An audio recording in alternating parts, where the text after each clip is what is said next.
Mas, gente, eu queria perguntar uma coisa pra vocês. Bater um lero mesmo, sabe? Antes da gente começar. Vocês têm visto, ou caso não tenham visto, né?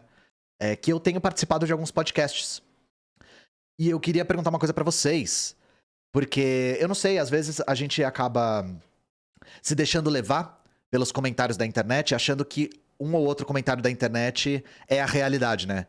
E eu não sei se vocês chegaram a ver, mas enquanto eu tava lá no A Deriva, tava tudo bem. O Petri é super educado, ele me tratou super bem, ele fez perguntas pertinentes, só que o público dele tá sendo muito violento comigo. Então eu fico pensando a respeito de, assim, do balanço mesmo, sabe? De se a ideia de ocupar todos os espaços é uma ideia absoluta ou não. Eu queria saber como vocês enxergam isso. Eu queria perguntar pra vocês se vocês acham que esse tipo de tática é bom pra nosso campo. Desculpa. Se é bom pro nosso campo, se vocês acham que tem algum ganho, se vocês acham que as perdas superam os ganhos. Porque eu tô fazendo um balanço, digamos assim. E nós estamos fazendo um balanço. Eu acho aí, dizendo a minha opinião pra vocês, que no mínimo valia a pena tentar. Porque mesmo se o balanço for negativo, eu acho que no mínimo a gente deveria tentar. Por isso que eu tenho ido. Porque aí fica a experiência pros próximos, né? E eu tenho enxergado também como algo que tem poucas perdas, né? Mesmo que não tenha ganhos, eu acho que não tem perdas. No máximo a gente sai no 0-0. No máximo. Mas é isso, no Dessa Letra eu não tenho o que falar. Tipo, não é à toa que eu escolhi no Dessa Letra primeiro, porque eu já conheci o Lodi, já conversava com ele um tempão por causa do trabalho dele na Twitch. O Cauê eu acompanho há muito tempo, desde do arco dele de redenção, né? Isso eu vi. E eu acompanhei tudo. E eu sabia que ia ser muito legal. Foi muito legal, não tenho o que reclamar. Iria 1000 vezes se eles me chamassem, sabe? No Dessa Letra. Mas a Deriva, eu tava num lugar que era hostil ao meu campo, né? Então eu não sei, eu fiquei ponderando sobre, sabe? Ah, o chat da Twitch da Deriva tava bom? Me falaram, eu não chequei, tá, gente? Mas me falaram que no YouTube você só podia comentar se você seguisse o canal há 5 meses. Então, o chat era muito do público muito de direita, né? E aí o chat ficou totalmente povoado pela galera de direita, não tinha ninguém do nosso campo, né? Por isso que criou essa ilusão de que eu era um maluco. E assim, eu tenho recebido xingamento. Assim, eu não posso negar que eu tenho recebido xingamentos que eu nunca tinha recebido antes, assim. Com uma criatividade na ofensa que eu não tinha visto. Eu nunca fui tão xingado quanto nos comentários do vídeo, do podcast, do A Deriva. E aí é por isso que eu fico perguntando pra vocês se vocês acham que esse balanço foi positivo, sabe? Por que eu tô falando isso também? Porque semana que vem eu vou no Inteligência Limitada. E assim, não sei, eu fico pensando, porque eu vou logo depois do Brasil Paralelo. O Brasil Paralelo vai na terça e eu vou na quarta.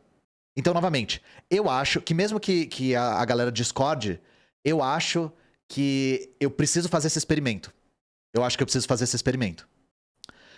Mesmo que seja negativo, pra pelo menos a gente ver como o pessoal do nosso campo se sai nesses espaços. Eu acho que vale, sabe?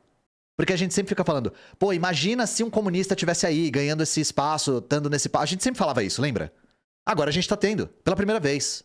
Então, vale a pena, sabe? Agora, eu vou falar uma coisa. Inclusive eu vou até puxar a primeira coisa que eu queria falar pra vocês. Vou aproveitar. Não ia ser a primeira, mas já aproveito. Deixa eu pegar aqui. O Leandro Demore publicou um fio hoje que eu achei muito interessante. Quando a gente fala sobre sistemas, sobre o Monark, por exemplo, rola uma linha tênue entre nós falarmos sobre e darmos palco e nós denunciarmos algo que está acontecendo. Esse tweet é uma linha muito tênue e, inclusive, eu falar sobre isso hoje é uma linha muito tênue. Mas eu acho que tem muito a ver com o que a gente estava falando sobre podcasts, tá? Então eu vou ler o fio e a gente troca uma ideia sobre, beleza? O Monark ganhou um caminhão de dinheiro pra ir no Rumble. Rumble é aquela plataforma de vídeos que é, digamos assim, de liberdade de expressão absoluta, ou seja, um enorme repositório de nazistas, sabe? Vocês sabem no que liberdade de expressão absoluta acarreta, né? Sabem o que aconteceu? Não levou 1/100º da audiência do Flow. O Rumble viajou na maionese e agora o Monark luta a duras penas para manter a audiência e relevância. E a toda caralho de vez que vocês citam esse cara, ele sorri. Ele não tá errado. Quem tá mantendo o Monark relevante é quem fala dele, não é ele próprio. Então toda vez que ele fala alguma besteira e a galera leva pro Twitter e ele entra nos Trending Topics, isso é positivo, principalmente porque ele tá numa plataforma que se alimenta disso. De liberdade de expressão irrestrita. Eu nunca mais vou falar dessa figura aí, mas vocês parem de ser trouxas. Sim, ele caiu pra cima, levou uma bolada que eu só não revelo porque não tenho contrato na mão. Mas é muito, muito dinheiro. Mais do que qualquer chute que vocês puderam dar nos comentários. Assim que acabar o contrato dele, ele não vai levar a vida que leva com dinheiro do anúncio no Rumble. Simplesmente porque ele não tem audiência o suficiente. Ele tem 210 mil seguidores lá. Gente, isso não é nada. Pra vocês terem uma ideia, eu tenho 120 mil, eu tenho 120 mil. Ele já foi o maior podcast do país, gente. E o meu número não é tão exorbitantemente diferente do dele, sabe? E se levar em consideração, nosso TikTok tem 240 mil, 230 mil, sei lá. Uma coisa assim. Então nosso alcance não é tão diferente do Monark, não. Os vídeos dele têm frequentemente menos views que os meus no YouTube. Sendo que eu comecei o canal faz 90 dias. Vocês estão dando relevância pra quem não tem. Aí isso aqui... Cara, eu nunca entrei no Rumble, eu não sei nem como é que é a interface. Gente, olha isso aqui. Monark Talks, Regis Tadeu, 8 mil views. 8 mil. Renata Barreto, 17 mil. Gente, esses números são ridículos. Ridículos. O Flow pegava 1 milhão no YouTube. Então, assim, essa coisa de tirar a plataforma de pessoas da direita, da extrema-direita, funciona. O Trump tentou fazer a mesma coisa. Eles falaram, a gente vai... A família Trump como um todo. Agora que o Trump foi banido do Twitter, a gente vai criar uma própria rede social que a gente vai ser livre. Tá bom, e vai falar pra 1/100º, 1/1000 das pessoas. As plataformas são responsáveis. Vocês estão vendo quão responsáveis elas são? Porque uma vez que se tira a plataforma dessa galera, eles não se recuperam nunca mais. E aí eu falo... Então, aí isso que eu ia falar, Léo. Eu não tô criticando o Elias por ir no Monark, tá? Não tô criticando o Elias por ir no Monark. Por quê? O Elias, o homem tá tancando. Vamos ser sinceros, gente. O Elias tá tancando. Ele está tancando como nunca antes tancamos, assim. Porque eu fui no A Deriva, eu vou no Inteligência Limitada, mas eu não fui debater com a Renata Barreto, tá ligado? Monge do comunismo, velho. O Elias é um monge do comunismo, mano. Ele é tanque. Se ele fosse uma classe no LoL, ele seria tanque, sabe? Só que eu acho que isso é ruim pro Elias, sabe? Por quê? Porque ele vai num espaço escroto pra pouca gente ver. Vai bater 10 mil. Por conta da questão da Renata lá, que deu uma repercussão grande, vai bater talvez 17 mil, 20 mil. Ele tira isso no canal dele. Mais, muito mais. Então eu acho... Isso aqui chega no limite da perda de tempo, sabe? Sim, os cortes no YouTube tem. Mas a plataforma principal do Monark é o Rumble, né? Porque se eu não me engano, aí me corrijam se eu estiver errado. O YouTube não monetizou o Monark, né? Eles proibiram o Monark de monetizar. Não foi? Ou deram pra trás nisso? Porque, óbvio, pro YouTube é melhor monetizar, né? Eles ganham mais dinheiro em cima do Monark, óbvio. Não interessa o que ele tá defendendo. Mas, enfim, eu sabia que no Rumble ele ia ter menos audiência, mas eu não sabia que ia ser tão menos, sabe? Então eu achei, independente de concordar ou discordar do Demori, eu achei interessante ele levantar esse ponto, sabe? E eu não sabia que o Monark tinha sido pago para ir para o Rumble. Eu achei que ele tinha ido por ideologia, a ideologia de absolutista da liberdade de expressão dele. Eu não sabia que ele tinha sido pago. Bom pra ele, ruim pra todo mundo, né? Mas é isso, gente. Eu queria conversar com vocês a respeito disso. Eu queria fazer uma pergunta também pra vocês, né? E aí eu queria gentilmente solicitar que vocês me respondam no privado. Não porque não pode ser público, mas porque no privado eu tenho tempo de olhar e pensar.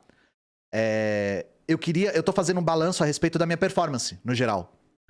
E eu queria que vocês me falassem, caso vocês tenham assistido A Deriva, né? Porque foram 5 horas e pouco. Se vocês acham que tem coisas que eu não argumentei bem, que eu podia ter ido num outro caminho, que eu falei alguma coisa errada. Me falaram alguns erros que eu cometi, eu já fiz um balanço e tal. Inclusive, tem uma coisa que é importante eu falar, de um erro que eu cometi. Tem um erro que eu cometi que eu acho que vale a pena eu falar sobre. Quando eu comecei a falar sobre a Coreia, o Petri começou a me perguntar a respeito dos mitos sobre a Coreia, né? Do que nós chamamos de mito e que pra muita gente é verdade. Ah, não pode cortar o cabelo, não pode sorrir, não pode essas coisas, né? E aí ele falou sobre a questão de dobrar o jornal na foto do líder, né? Dobrar o jornal na foto do Kim. A gente é tão macetado de falsa informação sobre a Coreia, de informações esdrúxulas sobre a Coreia, que eu falei, cara, essa coisa de dobrar o jornal é mentira, sabe? Inclusive, o próprio Lucas Rubio, ele já falou que ele comprou um jornal lá e o jornal veio dobrado. Já veio dobrado, não foi nem ele que dobrou.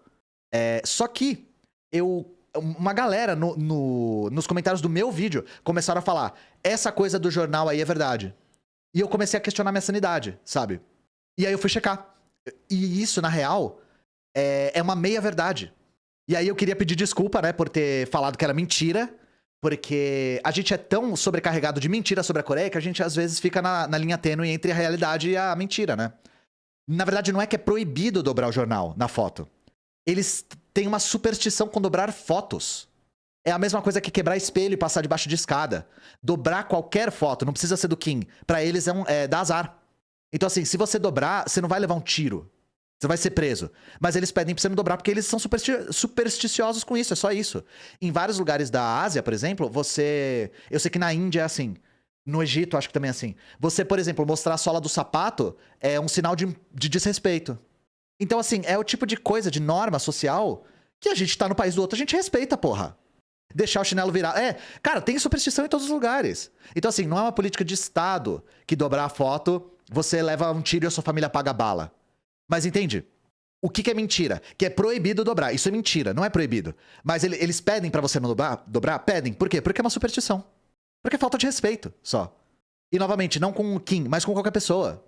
Então, eu achei legal falar sobre isso, porque, novamente, de mentira em mentira em mentira em mentira, tinha uma que era meia-verdade, sabe? E aí, eu achei que eu devia falar pra vocês saberem o que é meia-verdade e o que não é. Só que sabe o que me desconcertou um pouco? Me deixou um pouco fora do eixo nessa hora? Eu tava real tentando... Isso não eu não tô criticando o Petri, tá? Não acho que ele fez nada de errado. Eu só tô falando que me desconcertou um pouco. Eu real tava tentando falar de história, de política, de sociedade, de socialismo. E às vezes é muito chato ficar falando... O Lucas Rubio sabe disso como ninguém. É muito chato ficar falando de sorrir, de corte de cabelo, de cachorro, de... Sabe? É chato pra caralho falar disso. E sabe por que eu nunca fui checar esse negócio da foto? Porque eu tô cagando. Eu quero entender a sociedade coreana e a história deles. Eu não tô nem aí pro jornal, sabe? E eu acho que essa ideia de propagar essas mentiras sobre a Coreia tem um subtexto racista na minha leitura. Por quê? Porque folcloriza um outro povo. Faz com que os coreanos virem aqueles homenzinhos asiáticos estranhos, submissos ao seu governo totalitário, que aceitam qualquer coisa e são todos malucos e fazem coisas de maluco. Isso desumaniza o cara. Desumaniza as pessoas, sabe? É exotismo, sabe? E eu acho isso muito chato. Isso é que é foda. Eu digo subtexto porque a pessoa que fala disso, ela não faz a menor ideia de que ela tá sendo racista. Mas ela tá desumanizando um povo, sabe? Definindo o povo pela sua loucura e submissão ao grande líder. Mas é isso. É orientalismo? Sem a menor dúvida. Sem a menor dúvida. Esse é um erro que eu cometi que ficou martelando a minha cabeça um pouco. E eu acho que eu devia falar sobre. De outros erros factuais. Deixa eu ver se eu lembro de algum outro que eu cometi. Não tô conseguindo lembrar. Provavelmente sim, mas não tô conseguindo lembrar. Eu lembro desse. Esse eu errei também, mas eu já falei sobre. Num dessa letra eu falei que a China tinha proibido lucro com a educação e não é exatamente verdade. Mas é isso, eu vou repetir. Se vocês acharam que no A Deriva, por exemplo, mesmo nessa letra, tem alguma coisa que eu argumentei não tão bem, que tem uma outra linha que vocês acham mais forte, mais sólida, mais convincente, mais adequada, me falem na DM. E aí eu peço, por favor, pra me mandarem DM no Discord, por gentileza. Porque nas outras redes é muito difícil de olhar. Eu recebo muitas mensagens por dia e eu não consigo olhar todo dia. Porque se eu for responder uma por uma, eu só faço isso.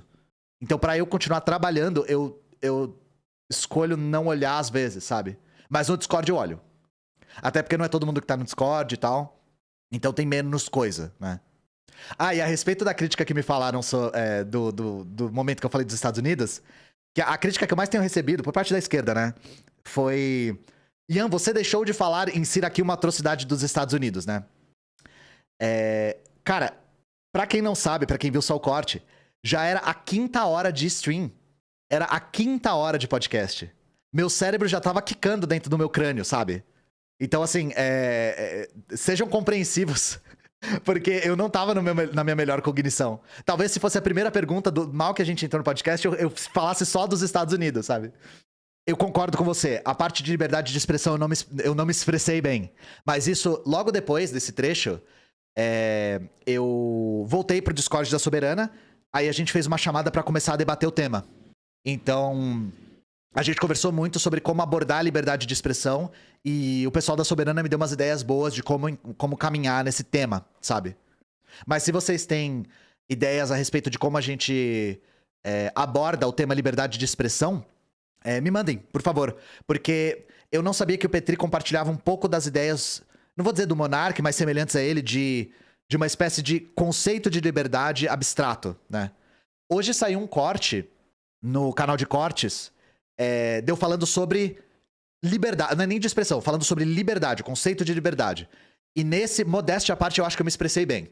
Porque o meu foco nesse trecho era falar que o liberalismo não é a ausência do Estado. Porque o Petri fala, o liberalismo não é a gente deixando as pessoas soltas no seu modo natural. E aí o meu argumento é, não, o liberalismo é tão forçado quanto o que falam que o socialismo é forçado. Porque o liberalismo só existe por conta da ingerência do Estado. Nesse momento eu acho que eu me expressei bem, eu acho que eu fiz um ponto bom. Mas a parte da liberdade de expressão, também a fadiga pesou, porque já eram umas 4 horas de live, e eu não tava preparado pra falar sobre, porque eu não penso muito sobre isso, sabe? Essa coisa da liberdade de expressão é uma coisa que incomoda muito a galera da direita. Justamente porque, não tô falando do Petri, né? Mas incomoda muita gente da direita, justamente porque a direita quer a liberdade de poder falar merda, sabe? Já que vocês estão tão generosos hoje, vamos falar um pouco sobre o LoL 2, então. Eu tenho um plano pra lançar um segundo vídeo sobre o LoL já, gente. E o plano consiste em traduzir um livro, junto com o senhor Carvalho, vulgo João, vulgo tio, sobre o secretário-geral do Partido do Trabalho do LoL, que é o Caissone Ponvirrani. A gente vai traduzir o livro junto. E a gente vai lançar o livro e eu vou lançar um vídeo sobre o LoL no mesmo mês. Então vai ser um evento, assim, a gente vai falar bastante sobre o LoL. Velho e maoísta, exatamente. Então vai ser legal, a gente vai conseguir conhecer bem melhor sobre esse país, que é o país socialista contemporâneo menos falado, menos conhecido, né? Vai ser o mês do LoL, exatamente. Mês do LoL. Eu vou ler sobre o Camboja, gente, eu prometo. Eu vou até anotar, hoje mesmo eu vou pegar o livro que eu falei sobre o Camboja, vou sentar a bunda e ler. Eu comprei o livro e não li. Eu vou ler hoje à tarde. Pra não deixar mais passar essa bola. Tá, a maior parte da galera tá falando Camboja, beleza. Isso eu vou fazer. Mostra o livro do Camboja? Deixa eu ver onde ele tá. Eu vou pegar aqui, peraí. Tá espelhado, mas é a história da Revolução na Indochina. Da Nova Cultura. Livro editado pelo João Carvalho, inclusive. É um livro que fala do Vietnã, do Laos e do Camboja. Eu comprei por causa do Laos, mas tem um texto aqui do Camboja também, que tem um nome já muito chamativo. Deixa eu pegar aqui. Página 181. O que deu errado no regime de Pol Pot? É o nome do artigo. O que deu errado no regime de Pol Pot? É isso. Que aqui tá escrito Kampuchea, né? No lugar de Camboja. Então o nome do livro... História da Revolução na Indochina, da Nova Cultura. Tá espelhado, mas... Nova Cultura é uma organização de artigos traduzidos pelo senhor João Carvalho.